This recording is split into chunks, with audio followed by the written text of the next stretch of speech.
If you've ever wanted to watch grown adults cosplay as cops and then wet themselves when real badges show up, smash that like button. Drop a comment if you've ever seen someone's ego deflate faster than a punctured balloon at a kid's birthday party.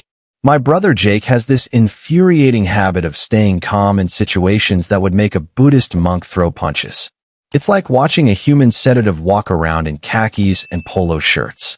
This particular talent would come in handy when our neighborhood's HOA decided to graduate from sending passive-aggressive letters to full-blown LARPing as law enforcement. It started on a Tuesday morning that felt too peaceful to last. I was enjoying my coffee on the porch when I spotted our HOA president, Margaret Calma Maggie Henderson, strutting down Maple Street like she was auditioning for a cop show. Behind her marched two more costumed crusaders, Dave from 47B, who once called the city about my aggressively tall sunflowers, and Linda from the corner house, whose claim to fame was measuring everyone's grass with a ruler. They looked like they'd raided a discount security guard supply store and decided to add some creative flair. The sight was so absurd, I nearly snorted coffee through my nose. Here was they, dressed like they were about to arrest someone for the heinous crime of having the wrong shade of beige shutters. Jake was in his driveway, washing his car with the kind of methodical precision that would make a Swiss watchmaker weep with joy. He'd been home for exactly 3 days from his latest assignment, something he couldn't talk about, but involved a lot of traveling and even more paperwork. The man could make folding laundry look like a tactical operation. "Excuse me, sir," Maggie bellowed, her voice carrying the authority of someone who'd watched too many episodes of Law and Order. "We need to speak with you." Jake looked up from his car, sudsy sponge still in hand, and gave them the kind of smile that could disarm a bomb. "Good morning, folks. Beautiful day, isn't it?" I leaned forward in my chair, sensing entertainment was about to unfold like a comedy show I didn't have to pay for. Maggie puffed out her chest. "Sir, we have reports of multiple violations of community standards emanating from this property." "Emanating," Jake repeated, his eyebrows doing that thing where they climb just high enough to suggest polite confusion. "That's a big word for a Tuesday morning." Dave stepped forward, his hand resting on what appeared to be a toy walkie-talkie clipped to his belt. "This is serious, buddy. We're conducting an official investigation." I had to bite my lip to keep from laughing. Official investigation. Right. These people couldn't investigate their way out of a paper bag if you gave them a map and a GPS. Jake set down his sponge with the same care most people reserve for handling explosives. An investigation into what exactly? Linda produced a clipboard thick enough to stop a bullet and began reading in a voice that suggested she'd been practicing this moment in front of her bathroom mirror. Violation 347. B. Washing vehicle in driveway during non-designated washing hours. Violation 221. C. Use of non-approved cleaning solutions. Violation 156. A. Creating excessive water runoff that could potentially damage community property. The list went on, and on, and on.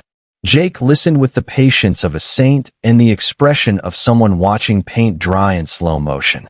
When Linda finally ran out of breath, he nodded thoughtfully.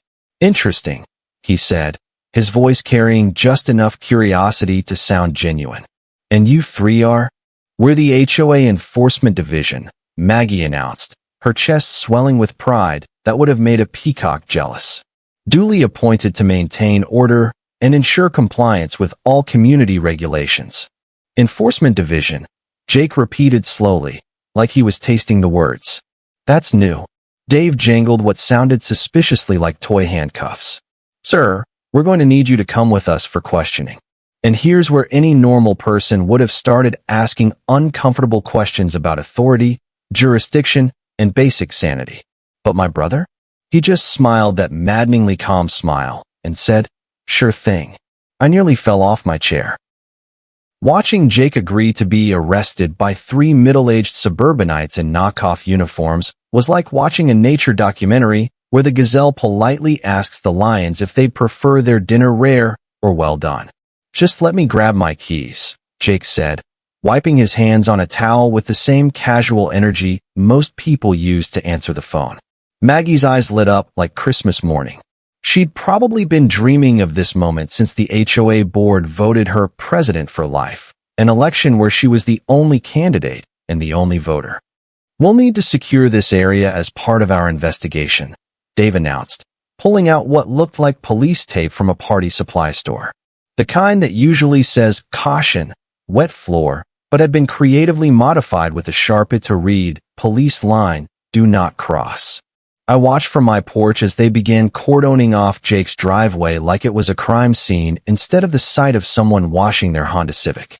Linda was taking pictures with an old digital camera that probably predated the Obama administration, each flash accompanied by the kind of serious expression usually reserved for documenting archaeological discoveries.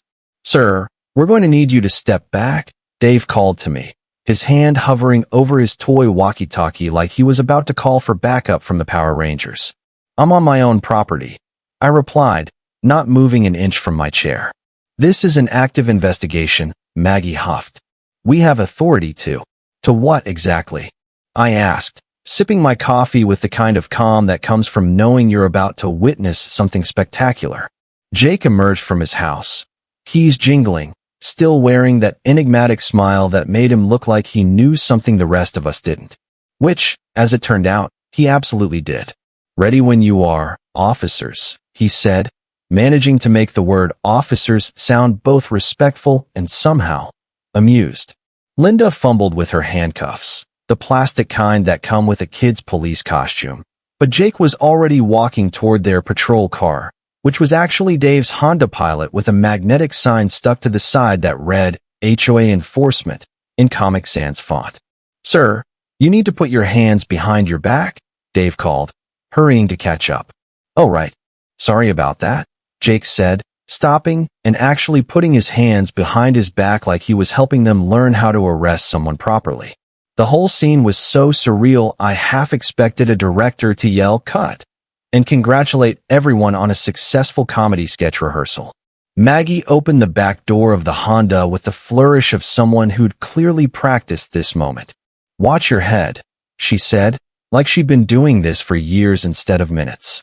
Jake ducked into the back seat with the same casual grace most people use to get into an Uber. "Thanks, I appreciate the courtesy," he said, settling in like he was being chauffeured to brunch instead of arrested by the suburban Keystone cops. Dave climbed into the driver's seat, adjusted his rearview mirror, and turned to look back at Jake with the kind of stern expression that might have been intimidating if he wasn't wearing a security guard shirt with "Dave" embroidered in pink thread.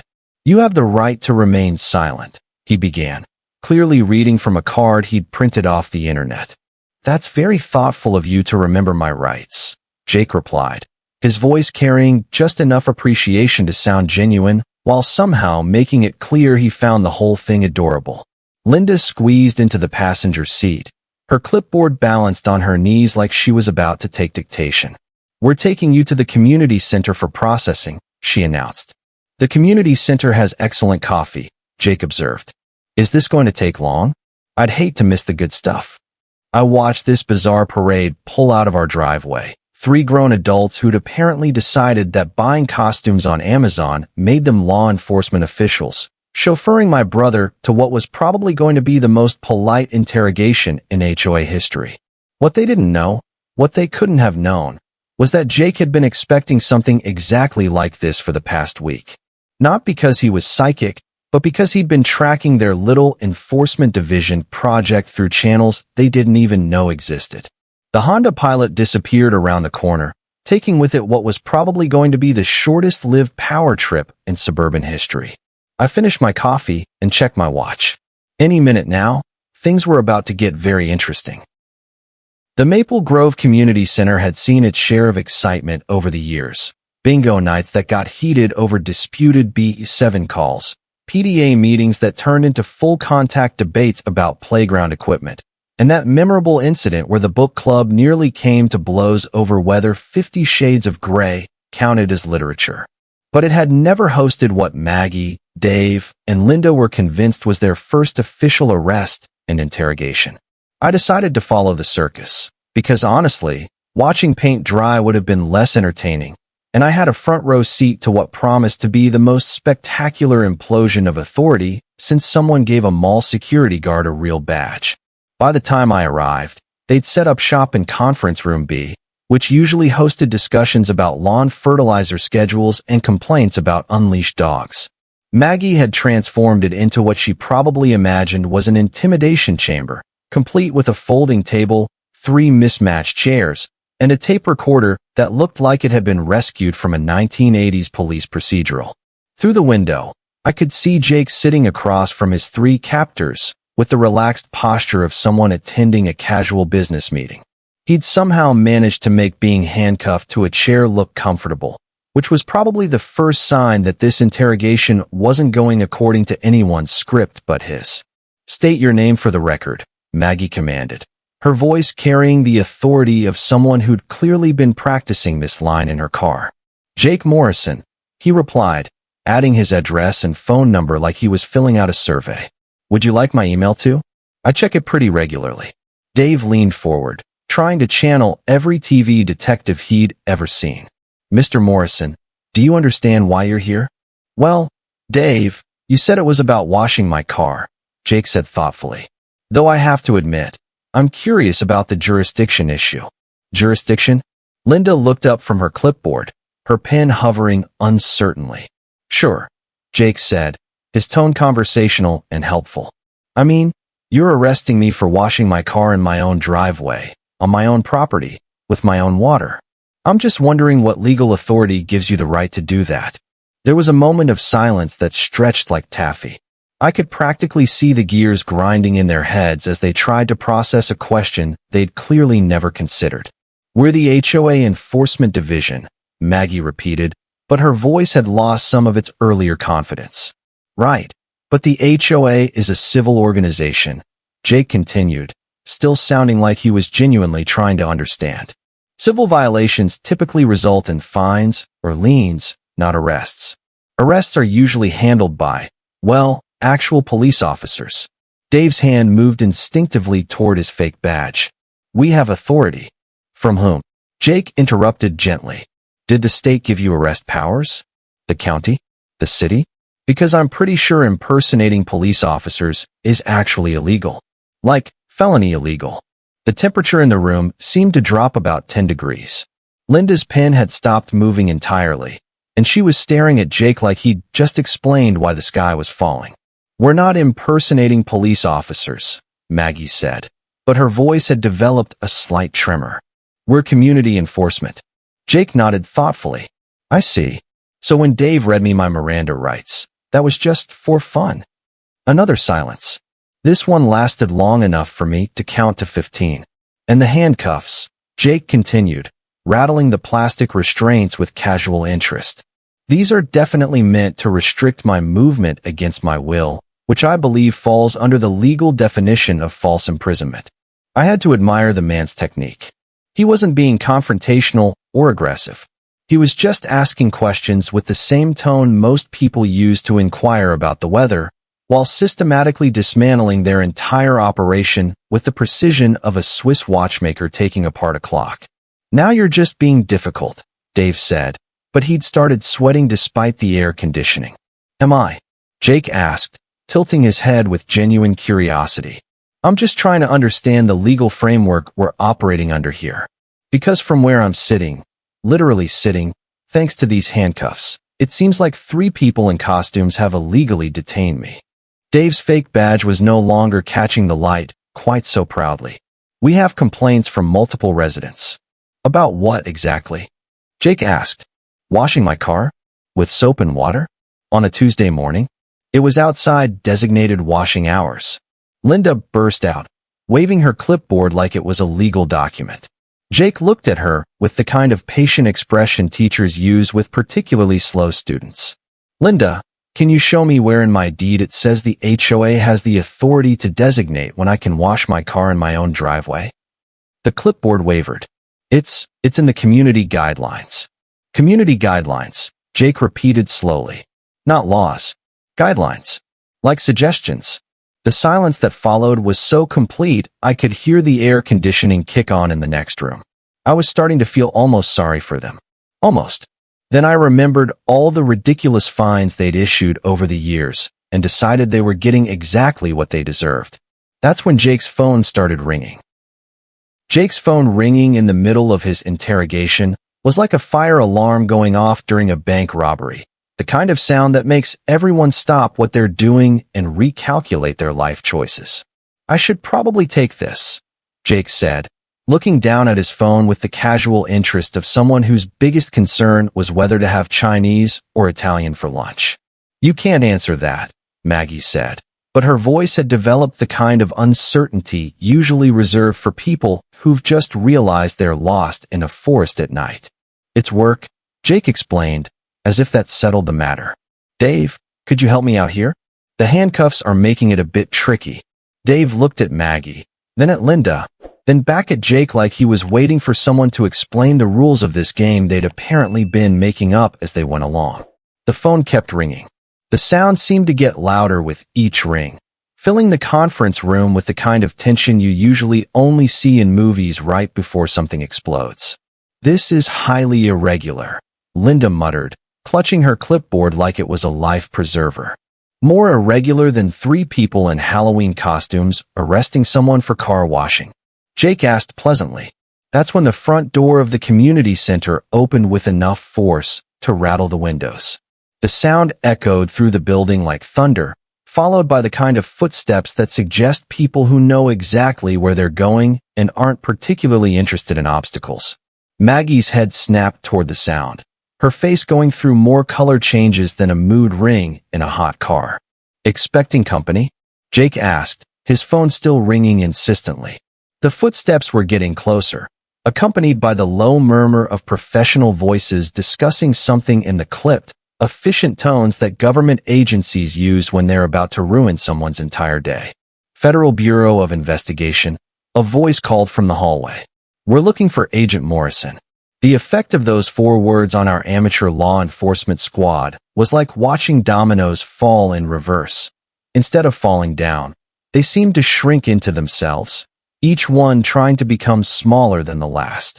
Maggie's face had gone from confident authority figure to deer in headlights faster than you could say felony impersonation charges.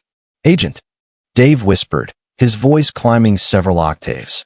Jake's phone stopped ringing. Oh good, they found me, he said, sounding relieved. I was wondering how long it would take.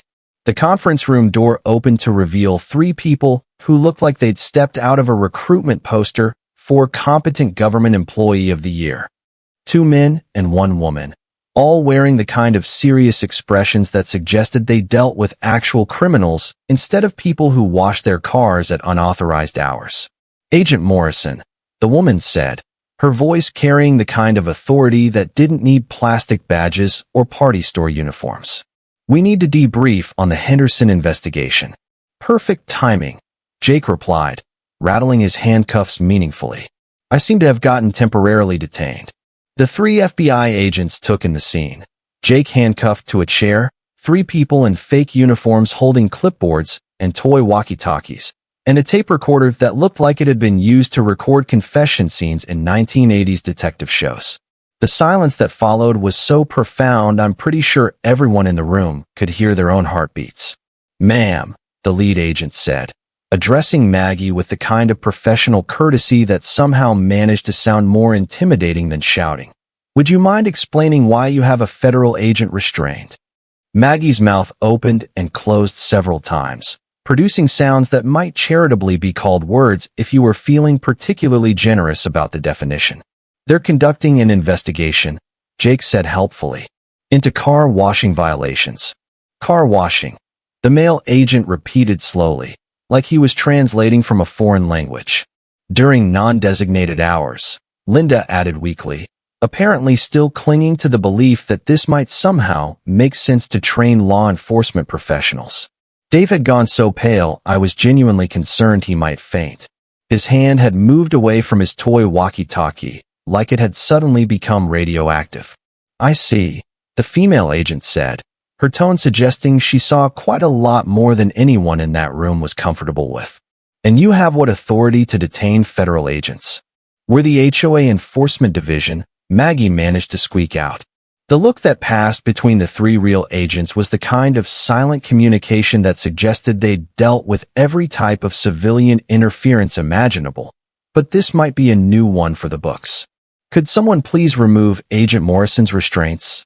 the lead agent asked. It wasn't really a question. Dave fumbled with the plastic handcuffs, his hands shaking so badly it took 3 tries to find the release mechanism. Jake rubbed his wrists and stood up, straightening his shirt like he'd just finished a pleasant lunch meeting instead of being held prisoner by suburban vigilantes. "Thanks for the experience, folks," he said to his former captors. "Very educational." That's when the real nightmare began for Maggie, Dave, and Linda, because impersonating police officers in front of actual federal agents is the kind of mistake that follows you around for years, usually accompanied by legal documents and court dates. What happened next was like watching a nature documentary about the collapse of an ecosystem, except instead of polar ice caps melting, it was 3 middle-aged suburbanites' entire understanding of authority and consequences crumbling in real time. The lead FBI agent, Agent Sarah Chun, as she introduced herself, had the kind of calm professionalism that comes from dealing with actual criminals instead of people who consider unauthorized car washing a federal offense. She looked at Maggie, Dave, and Linda like a scientist examining particularly interesting specimens of suburban delusion. "So," she said, pulling out a genuine badge that made their costume accessories look like prizes from a cereal box, "let me make sure I understand this correctly. You 3 detained a federal agent for washing his car." "It was outside designated hours," Linda repeated, apparently having committed to this defense strategy even as it crumbled around her like a house of cards in a hurricane. Agent Chin nodded thoughtfully. "And you felt that this violation warranted arrest?" "We have authority," Maggie insisted, but her voice had developed the kind of desperation usually reserved for people who've just realized they're standing on quicksand. "From whom?" Agent Chin asked, echoing Jake's earlier question, but with the kind of professional patience that suggested she'd heard every possible justification for civilian overreach in her career. Dave had gone completely silent, staring at his fake badge like it might suddenly become real if he concentrated hard enough. His toy walkie-talkie had somehow migrated to the floor, where it lay making occasional static noises that sounded like electronic weeping. "We're going to need to see some identification," the second agent said, producing a notebook that looked nothing like Linda's clipboard but somehow carried infinitely more authority. As Maggie, Dave, and Linda fumbled for their wallets, Jake caught my eye through the window and gave me the smallest wink. The man had known exactly what was coming from the moment they'd arrested him, and he'd played his part perfectly, the polite, cooperative citizen who'd let them hang themselves with their own rope. "Mrs. Henderson," Agent Chin said, reading from Maggie's driver's license, "are you aware that impersonating a law enforcement officer is a federal crime?" The color drained from Maggie's face so fast I was briefly concerned about her blood pressure. "We weren't impersonating. You read him his Miranda rights," Agent Chin interrupted gently. "You used handcuffs to restrain him against his will. You transported him to this location for interrogation. What would you call that? Community service?" Maggie tried weakly. The silence that followed was so complete I could hear the fluorescent lights humming overhead. Even the air conditioning seemed to have given up, leaving the room in the kind of quiet usually reserved for libraries and funeral homes. "False imprisonment is also a serious charge," the third agent observed, making notes in his government-issued notebook, "as is conspiracy to commit both offenses." Dave made a sound that might have been a whimper. Linda's clipboard had slipped from her nerveless fingers and scattered papers across the floor, violation reports, fine schedules, and what appeared to be a hand-drawn organizational chart showing the HOA Enforcement Division hierarchy. Jake, meanwhile, was checking his phone like nothing had happened. "Sorry about this, Sarah," he said to Agent Chun. "I figured I'd let them get it out of their system before calling for backup." "No problem," she replied. "We were actually looking for you anyway. The Henderson case file is ready for review." "Henderson?" Maggie's head snapped up. "What Henderson case?" Jake looked at her with something that might have been pity if it weren't so obviously satisfaction. "Margaret Henderson, age 54. president of the Maple Grove HOA, currently under federal investigation for embezzlement of community funds, mail fraud, and conspiracy to defraud homeowners. The sound Maggie made was like a balloon deflating, but sadder.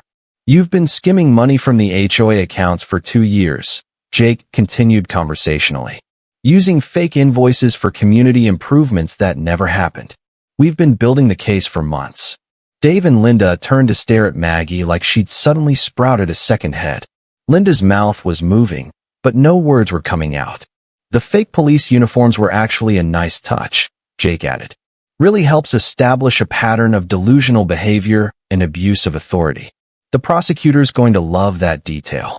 Maggie tried to speak, failed, tried again, and managed to produce something that sounded like, "I can explain." "Please do," Agent Chin said, settling into her chair with the expression of someone who'd heard it all before but was always willing to be entertained. "Start with where the money went." What followed was the kind of spectacular confession usually reserved for courtroom dramas, complete with desperate justifications, blamed accomplices, and the gradual revelation that Maggie had been using HOA funds to finance everything from a new kitchen to a vacation home in Florida. Dave and Linda, meanwhile, sat in stunned silence as they realized they'd been accessories to a federal crime spree, all in the name of community improvement and property values. By the time the handcuffs came out, the real ones, not the toy store variety, Maggie was crying, Dave was hyperventilating, and Linda was staring at her clipboard like it might contain instructions for time travel. I watched from the parking lot as they loaded all 3 of them into an actual police car, driven by actual police officers who didn't need Halloween costumes to establish their authority.